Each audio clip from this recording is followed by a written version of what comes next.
Ladies and gentlemen, boys and girls of the YouTube world, CJ Rose is back in the building. Welcome back to the channel. All right. All this leading up to the main event, the match that I thought would main event. And I was correct. It was Seth Rollins, Matt Riddle. Fight pit.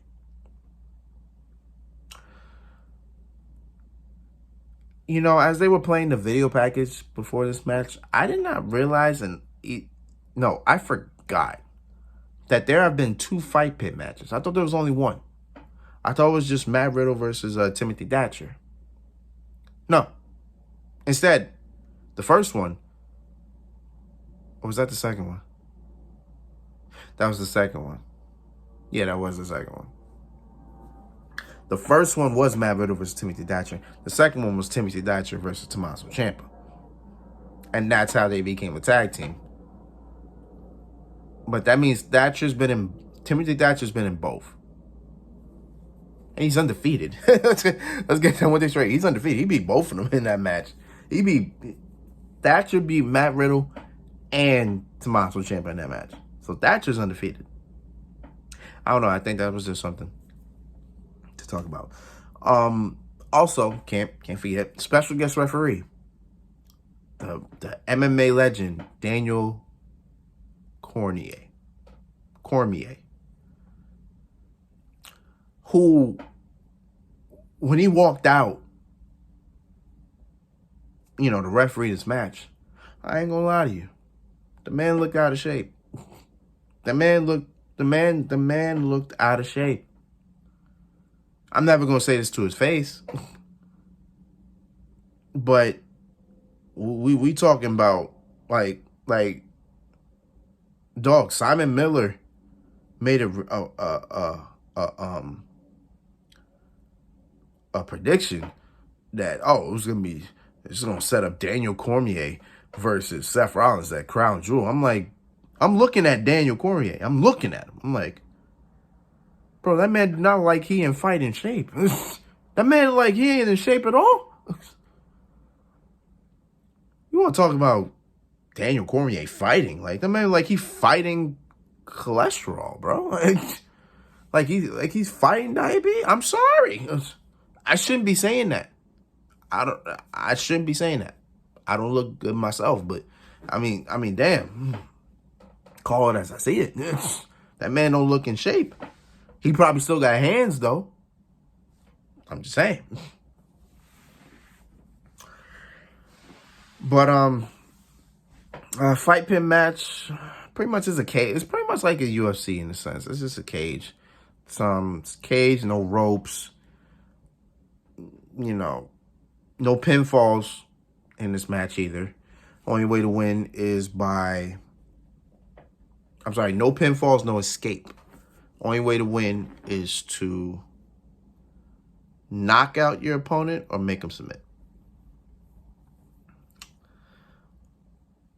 I don't think there was a world I thought Seth was going to win, because I was just hard trying to figure out who do I have winning.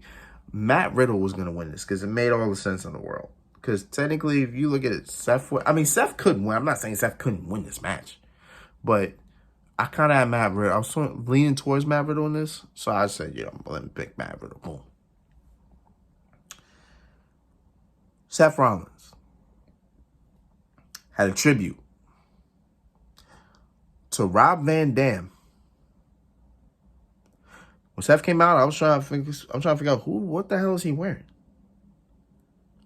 Then he did that. I was like, Rob Van Dam? Like, why?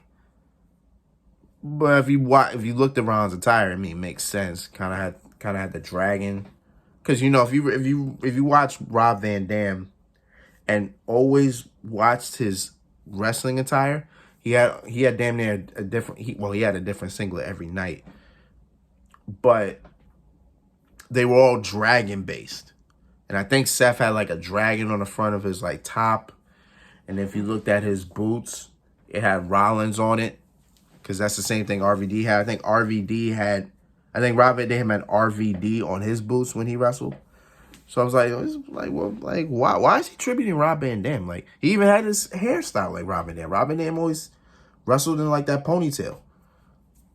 So I'm like, I don't get it. I was gonna look on Twitter to figure out why is this happening, but hey, it is what it is. In terms of this match, I think we do know this match could have went a lot longer, but they had to cut a little bit of time for the ending. And we'll get to the ending. But, you ain't seen no collarbone tie-ups. You ain't seen no pinfalls. You ain't seen no sleeper holds. I mean, you could have. You can win by submission. But you ain't seen no sleeper holds. You ain't seen nothing. You just saw hands flying, couple submissions here and there. Seth Rollins talking his mess. Seth Rollins acting confident, thinking he's the king of the fight pit. Both of them tried to mess with Cormier, though. Because I think when Riddle was hitting, he was hitting Rollins at one point. I think he elbowed Cormier. And as Riddle was still hitting, Cormier grabbed him up. He was like, "You're fighting him. You're not fighting me. You're not fighting me. You're fighting him." And Riddle was like, "My bad, bro. My bad." And then Seth was, I think Seth was hitting him. I think Seth was hitting Riddle. Yeah, I think Seth was hitting Riddle. And then Cormier was trying to get him off, and then he pushed Cormier out of the way. And Cormier was like, "All right, come here, bro." He's like, "You're fighting him. You're not fighting me. Don't touch me. Don't touch me." So I thought at this point in time, I thought Simon Miller's prediction was coming through. I said, well, I was like, are they really doing this? Like, because I'm thinking about that, and I'm still looking at Cormier, and I'm like, well, you better get in shape in 4 weeks, bro. That's all I'm saying. But I didn't know. Couple spots in this match. Seth Rollins climbed up and then did like a corkscrew. Tried to do a corkscrew 5-star frog splash again in RV. For RVD again. I don't know why he was doing. What? Maybe because they were in Philly, ECW. I don't know. Did a corkscrew frog splash. Then they climbed up to the platform up there. Seth did like a pedigree up there. Riddle did a RKO. And when Riddle hit the RKO, Seth kind of rolled down, but then he rolled, hung up to the top, and then fell. And then Riddle did a Broton from the top. Crowd went crazy for that, by the way. Went crazy for that. Riddle had a weird pain face and a pain sound. So it was just kind of crazy. Then Riddle slaps on the triangle hold. And then Seth picks him up, throws him on this side, and throws him on that side.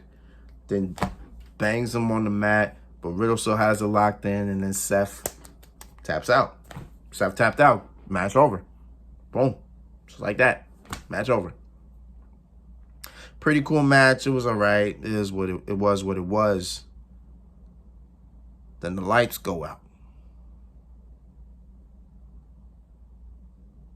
And then you hear, he's got the whole world in his hands. I'm only going to talk about this briefly because, I got to make a whole nother video about this. But you just hear he got the whole world in his hands.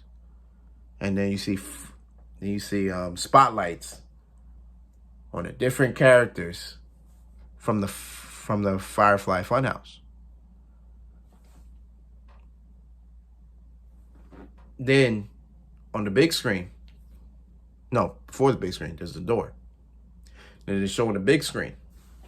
They show the Firefly Funhouse. Just messed up. All that. Like Firefly Funhouse is no more. Then we go back to the door. Door opens. There's a light. light goes dark.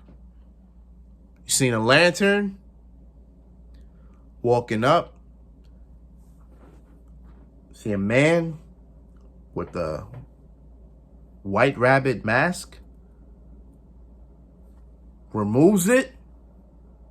It's Bray Wyatt.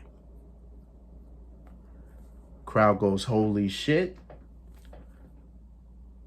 And then he just, and that's it. Bray Wyatt is back. Bray Wyatt is back. I'm not going to talk about much of this because I got to talk about this. I want to talk about this in a whole nother video. And we're going to do that when I go to sleep. And then I wake up and then we'll do it then. You already know what it is, man. So, again, Extreme Rules, pretty good pay-per-view. Pretty good pay-per-view. Especially with the ending. Oh, yeah. Oh, yeah. We're going to talk about it. But it is what it is, man. So until then, it's been Rose, man. Thank you for watching. Thank you for all the love, support. As always, you already know what it is, man. Again, we on that 2K23 grind. We going to be back on it. But before then, we got to talk about this Bray Wyatt situation. And you already know how it is, man. So until next time, peace, love, 100. You heard?